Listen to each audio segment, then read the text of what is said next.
நீங்கள் பார்த்து கொண்டிருப்பது உங்கள் ஜாஷுவா டிவி. சகல ஜனங்களுக்கும் நற்செய்தி. எல்லாருக்கும் நம் இயேசு சிறந்தவரே, எல்லாருக்கும் நல்லவரே. எல்லாருக்கும் நம் இயேசு சிறந்தவரே, எல்லாருக்கும் நல்லவரே.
ஆண்டவராகிய இயேசு கிறிஸ்துவின் நாமத்தினாலே உங்களுக்கு என்னுடைய அன்பான வணக்கத்தையும் வாழ்த்துக்களையும் தெரிவித்துக் கொள்கிறேன்.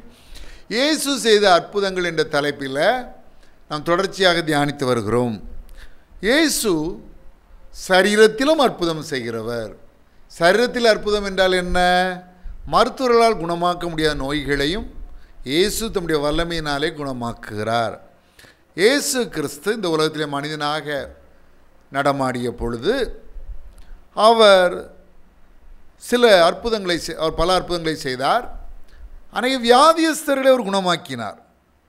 மத்தேயு 14:14 சொல்லுது, இயேசு வந்து திரளான ஜனங்களை கண்டு அவர்கள் மேல் மனதுருகி அவர்களில் வியாதியஸ்தர்களாக இருந்தவர்களை சொஸ்தமாக்கினார். அப்போ இயேசு மனதுருகிறார். மனதுருகி வியாதியஸ்தர்களை சொஸ்தமாக்கிறார். இன்னும் கூட அதே இயேசு உயிரோடு இருக்கிறார். நம் மத்தியிலே இருக்கிறார். உங்கள் அறையிலே இருக்கிறார். உங்கள் வீட்டிலே இருக்கிறார். உங்கள் ஹாலிலே இருக்கிறார். நீங்கள் இந்த நிகழ்ச்சியை ஸ்மார்ட் ஃபோன் மூலமாகவோ டிவி மூலமாகவோ ஃபோன் மூலமாகவோ பார்த்து கொண்டிருப்பீர்கள். அந்த இடத்திலும் அவர் இருக்கிறார். நீங்கள் வியாதி உள்ளவர்களாக இருந்தால் இயேசு உங்கள் மேல் மனதுருகுவார், உங்களை சொஸ்தமாக்குவார். இந்த விசுவாசம் உங்களுக்கு வேண்டும்.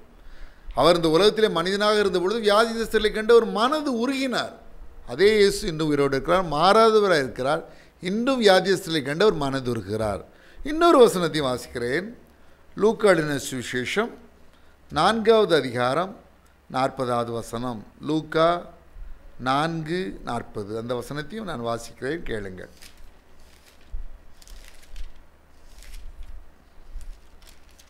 லூக்கா 4:40.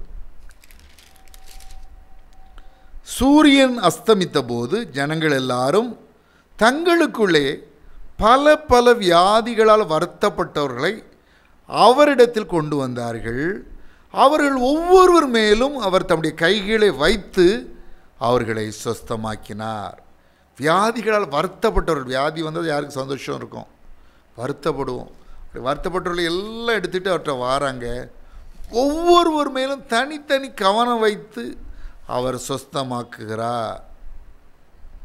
இன்னொரு வசனத்தையும் வாசிக்கிறேன். மத்தேயு 4வது அதிகாரம் 23ஆம் வசனம்.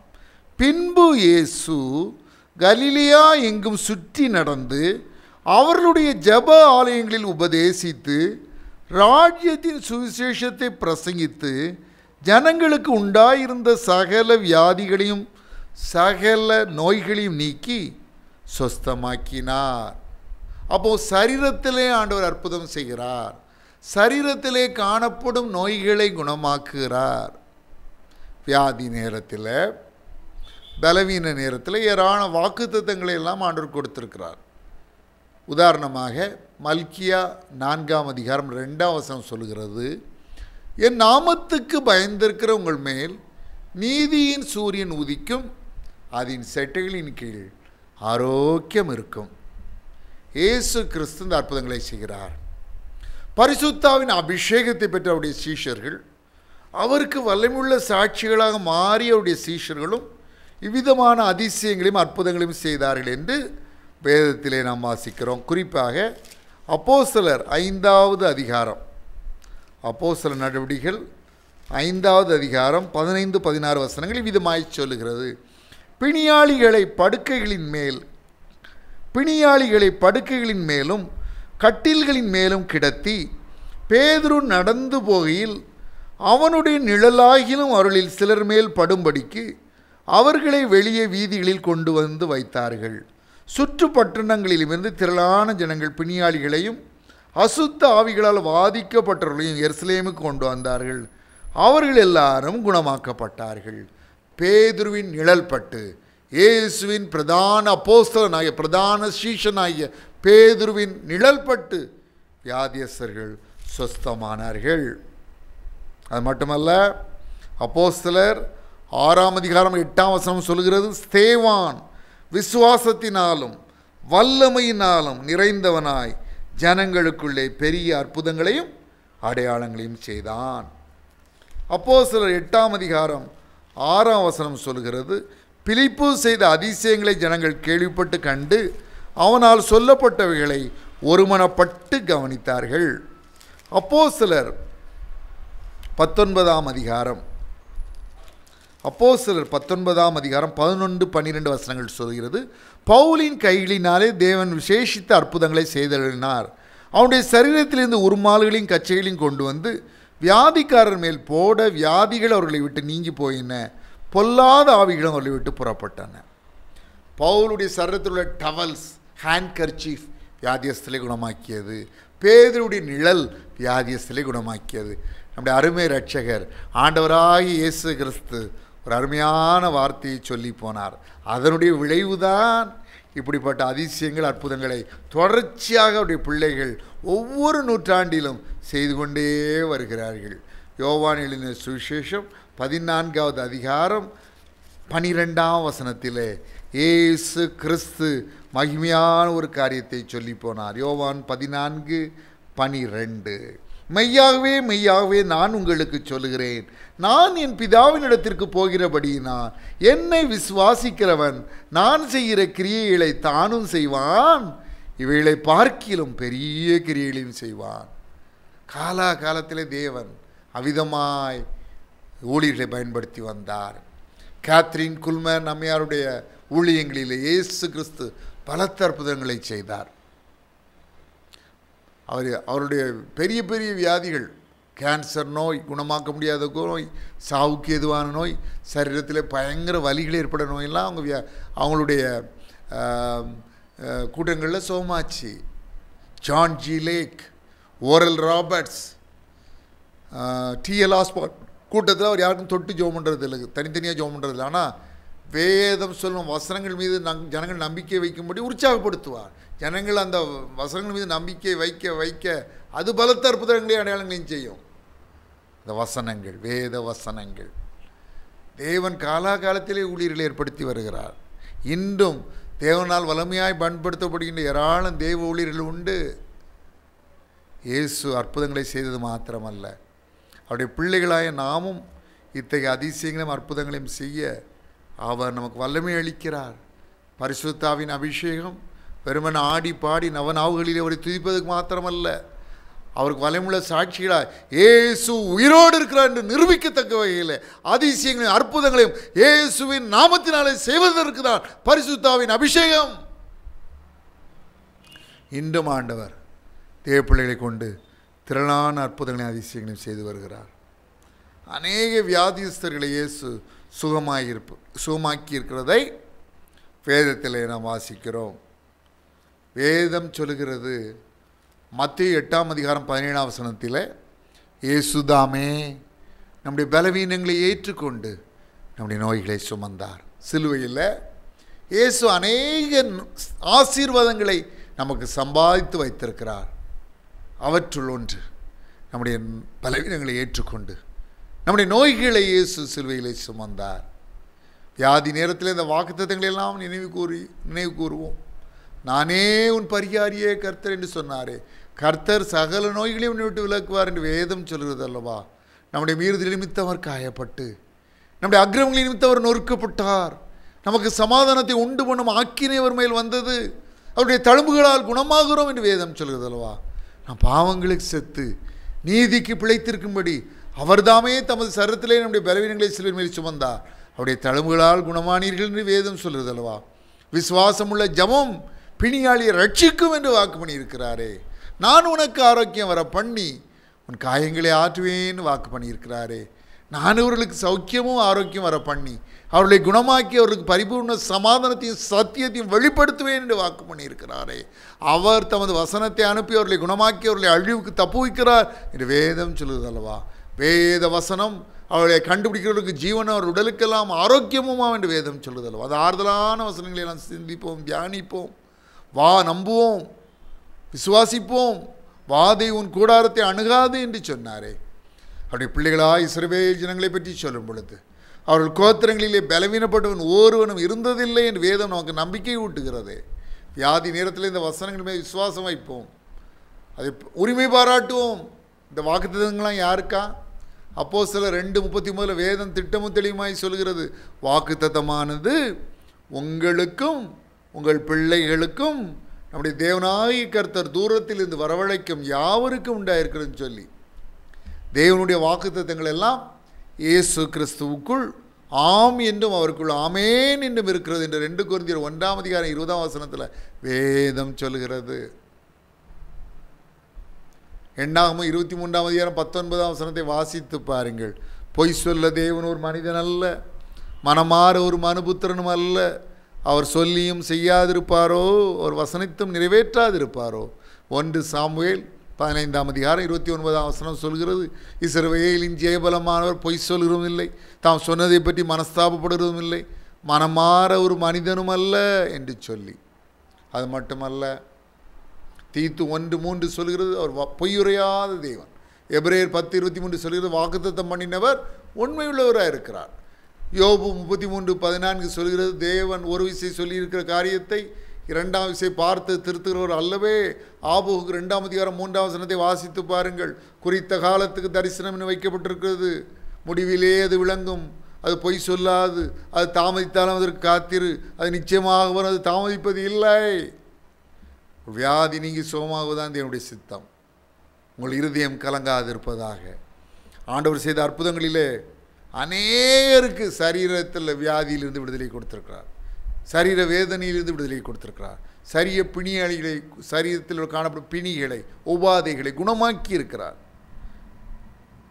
அந்த இயேசுவை விசுவாசிப்போம். ஒருவேளை இந்த ராத்திரியிலே சரீரத்திலே வியாதியோடு மருத்துவர்களால் கைவிடப்பட்ட நிலைமையில் இந்த நிகழ்ச்சிகளை பார்த்து கொண்டிருக்கலாம். இயேசுவால் சுகமாக்க முடியாத வியாதி என்று ஒன்றும் கிடையாது. அவரை விசுவாசிகள் ராத்திரியிலே உங்களுக்கு சுகம் கொடுப்பார். இந்த ராத்திரியிலே உங்களை குணமாக்குவார். நாம் ஜெபிக்கலாமா? அன்புள்ள பரம தகப்பனே, வியாதியோடு பலவீனத்தோடு இந்த நிகழ்ச்சியை பார்க்கிற நம்முடைய பிள்ளைகளுடைய கரத்தில் தருகிறேன். இயேசு கிறிஸ்துவின் வல்லமையுள்ள நாமத்தினால சகல வலிகளும் வியாதிகளும் பலவீனங்களும் நோய்களும் நீங்கும்படி கட்டளை கொடுக்கிறேன். இயேசு கிறிஸ்துவின் வல்லமையுள்ள நாமத்தினால சகல வலிகளும் வியாதிகளும் பலவீனங்களும் நோய்களும் நீங்கும்படி கட்டளை கொடுக்கிறேன். இயேசு கிறிஸ்துவின் வல்லமையுள்ள நாமத்தினால சகல வலிகளும் வியாதிகளும் பலவீனங்களும் நோய்களும் நீங்கும்படி கட்டளை கொடுக்கிறேன். பற்களிலே காணப்படுகின்ற வலிகள் இயேசு கிறிஸ்துவின் வல்லமையுள்ள நாமத்தினால நீங்கும்படி கட்டளை கொடுக்கிறேன். அப்பா, தொண்டையிலே காணப்படும் பிரச்சனைகள், டான்சில்ஸ், இயேசு கிறிஸ்துவின் வல்லமையுள்ள நாமத்தினால நீங்கும்படி கட்டளை கொடுக்கிறேன். கட்டிகள், வேண்டாத வளர்ச்சிகள் கரைந்து போகும்படி, ஒரு தெரியாமல் மறைந்து போகும்படி கட்டளை கொடுக்கிறேன். இயேசு கிறிஸ்துவின் வல்லமையுள்ள நாமத்தினாலே கட்டிகள், வேண்டாத வளர்ச்சிகள் மாத்திரமல்ல, சிறுநீரக கற்களும் கரைந்து போகும்படி, உரு தெரியாமல் மறைந்து போகும்படி கட்டளை கொடுக்கிறேன். வியாதிப்பட்ட ஒவ்வொருவரையும் குணமாக்கும், ஒவ்வொருவரையும் குணமாக்கும், ஒவ்வொருவரையும் குணமாக்கும். தலையிலே குடைச்சல் இயேசு கிறிஸ்துவின் வல்லமையுள்ள நாமத்தினாலே நீங்கும்படி கட்டளை கொடுக்கிறேன். அடிக்கடி வருகிற தலை சுற்றல்கள் இயேசு கிறிஸ்துவின் வல்லமையுள்ள நாமத்தினாலே நீங்கும்படி கட்டளை கொடுக்கிறேன். ஒவ்வொருவரையும் தொட்டு சுகமாக்கும், ஒவ்வொருவரையும் தொட்டு சுகமாக்கும், ஒவ்வொருவரையும் தொட்டு சுகமாக்கும். சகல துதியையும் கனத்தையும் மகிமையும் வல்லமையும் ஒருவருக்கே செலுத்துகிறோம். இயேசு கிறிஸ்துவின் நாமத்தினாலே வேண்டிக் கொள்கிறோம் பிதாவே, ஆமென். இதை பார்த்து கொண்டிருக்கிற, இதை கேட்டுக்கொண்டிருக்கிற என் அன்பு சகோதர சகோதரிகளே, நான் உங்களுக்காக ஜெபிக்க வேண்டுமானால் உங்கள் ஜெப குறிப்புகளை எனக்கு அனுப்பி வைங்கள். நான் உங்களுக்காக ஆண்டவரிடம் ஊக்கமாக ஜெபிப்பேன். என்னுடைய முந்தைய கடந்த நிகழ்ச்சிகள் மூலமாக அற்புதங்களையோ ஆசீர்வாதங்களையோ நன்மைகளையோ பயன்களையோ பெற்றிருப்பீர்களானால் தயங்காமல் எனக்கு தெரியப்படுத்துங்கள். நான் ஒன்று சேர்ந்து ஆண்டவரை துதிக்க, அவரை ஸ்தோத்தரிக்க, அவருக்கு நன்றி செலுத்த, என்றென்றும் அவருக்கு நன்றி உள்ளவர்களாய் வாழ அது ஏதுவாக அமையும். ஆண்டவராகிய இயேசு கிறிஸ்து தாமே உங்களை ஆசீர்வதிப்பாராக. May God bless you.